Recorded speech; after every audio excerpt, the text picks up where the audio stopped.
Hi guys, this is a quick and easy rice with cooked salami. So first I cut up my salami and I fried it until it's nice and brown. See how it looks? Then I added my sofrito, and then I added all my seasonings, sazon, adobo, salt and pepper, oregano, garlic powder, onion powder, and a recao leaf, and also some tomato paste.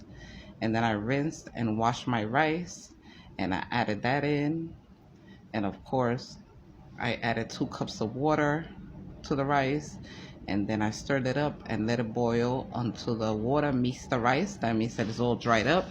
Then you give it a stir, and I like to put it into a little bowl, and then I cover it up for 35 minutes, and then there you go.